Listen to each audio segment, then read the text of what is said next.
The news on top of the hour. Live from our studio in Georgetown. Kaieteur Radio, 99.1 FM. A pleasant good morning to you and welcome to your morning newscast right here on Kaieteur Radio 99.1 and 99.5 FM. I am Josh Van Sleckman. Thank you for joining us. The news comes to you with the kind compliments of Namilco and Harris Paints.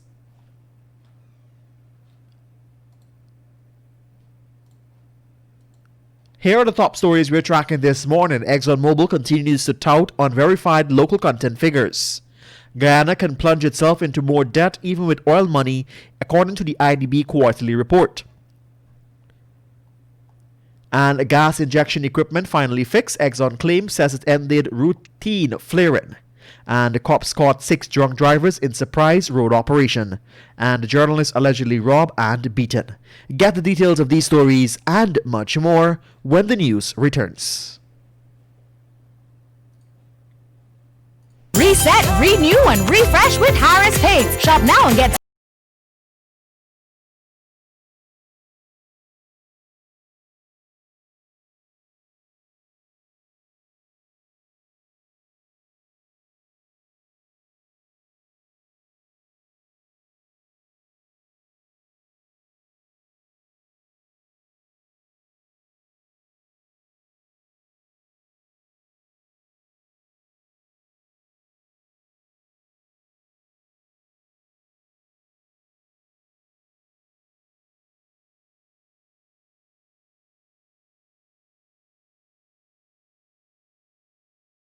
Make that moist, fluffy, vanilla-flavored sponge cake, donut-shaped cakes, Swiss rolls, and other delicious baked goods. Bring on the smiles with Maid Marian Cake Flour. Made and packaged not by hand by Namilco, the National Milling Company of Guyana. Namilco, National Milling Company of Guyana.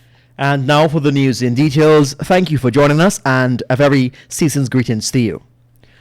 ExxonMobil Guyana has yet again made unverified claims using block figures in its local content policy relations campaign.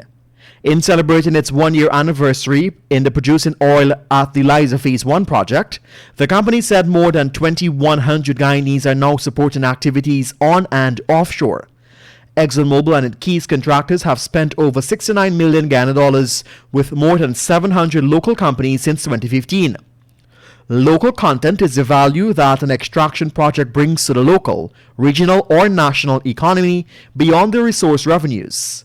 According to the National Resource Governance Institute, NRGI, the anti-corruption watchdog also maintains that the challenge with local content is that it can open the door for corruption and elite capture of an industry. In this regard, corrupt public officials can position themselves to benefit from oil companies, contracts, and private local companies can partner with oil companies to create a false impression about the contractors' local content efforts. ExxonMobil has been called on many times to provide transparent, detailed breakdown on how the money it claims was spent, but has provided no information on this block figure. With Guyana poised to receive a fair bit of revenue from the sale of its oil resources, the Inter-American Development Bank (IDB) is cautioning the authorities of the day to exercise extreme caution regarding the portion it will spend. In its advising and saving for a rainy day, and particularly the way in which it goes about taking on new loans, in its latest Caribbean quarterly bulletin, the Financial Institute acknowledged that the oil money will give the government an opportunity to close budget financing gaps, avoid debt accumulation, and/or retire expenses outstanding public debt. It stressed, however, that budget financing needs to be monitored, or else Guyana could endorse saving and return the nation to a position of high indebtedness. With local government elections due in the coming year, the Private Sector Commission has called on the government to With local government elections due in the coming year, the Private Sector Commission has called on those compromised the Guyana Elections Commission officials to remove before the process commences. Among those includes GCOM CEO Keith Lowenfield, Deputy Roxanne Myers, and District 4 Returning Officer Clement Mingo, who have pending matters before the courts for the role they play during the contentious March 2nd elections. So far, there has been no indication from GCAM or the chair, retired Justice Claudette Singh, what action will be taken to reprimand those officials.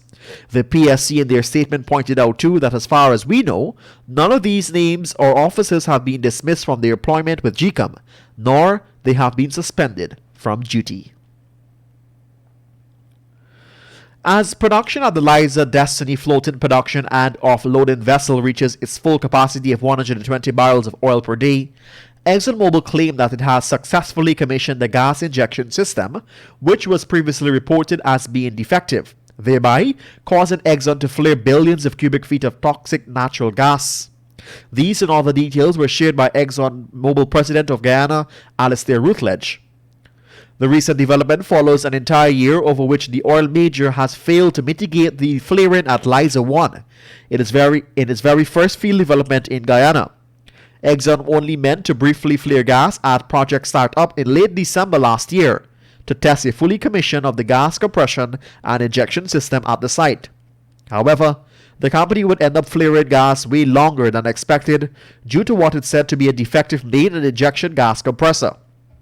According to an Environmental Protection Agency brief, ExxonMobil has said that the third stage flash gas compressor has been sent to repair in Germany and were returned to the Liza FPSO in late October. The EPA had said that same was being reinstalled and was expected to restart functioning in mid-November. Exxon, according to the November update, had expected the equipment to take 1 or 2 weeks of testing to confirm that the repairs and modifications worked. 6 drunk drivers were caught on Saturday in a surprise road operation conducted along the west coast and west bank of Demerara by a team of Region 3 police ranks. According to a statement from Division 3, the surprise operation, spearheaded by a sergeant, commenced around 19 hours and ended midnight. The team of officers set up strategic roadblocks on the Region 3 roadways and began randomly conducting breathalyzer tests on drivers. Kaieteur Radio was told that drivers were not expecting such a move by the police and 6 of them were caught off guard.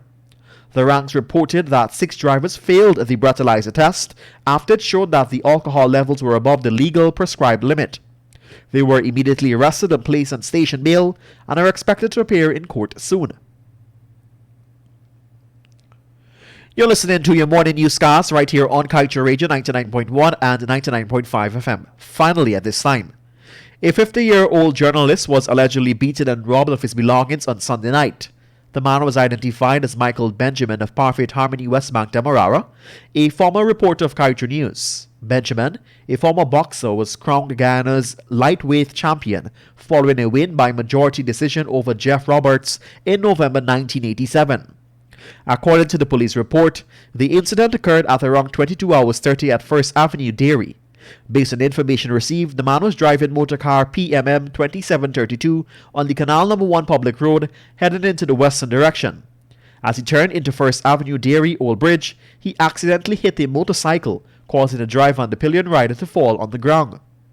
He reported that he exited his car to check on the men and indicated to them that he doesn't want the problem to escalate and was willing to compensate them, to which they agreed. The 2 men then demanded a sum of $40,000 from the damages done to their motorcycle. Benjamin reported that he went home to collect some money and returned with $30,000 and told them that that's all he could give them at the time. The men got angry and as a result they reportedly punched and kicked Benjamin about his body, causing him to fall to the ground. One of the men allegedly went into the man's pocket and took out his cell phone and the $30,000 in cash. They reportedly escaped on their motorcycle in the eastern direction of the Canal No. 1 public road. The police revealed that checks were made around the area, but nothing was seen. Investigation into the matter is still ongoing.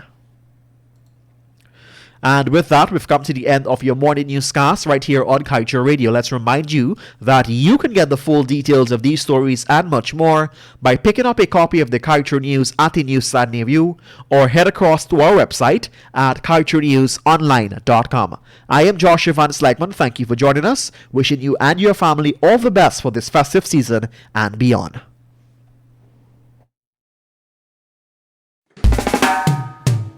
And that's the news of the moment. Remember to get the full details of these stories, pick up a copy of the Kaieteur News. And don't forget, you can catch us on the MyTuner app as well as the Radio Garden app. You can also keep up to date by liking our Facebook page at Kaieteur Radio and subscribing to our YouTube channel, Kaieteur Radio Livestream. Oh, also catch our stream at www.kaieteurnewsonline.com/radio.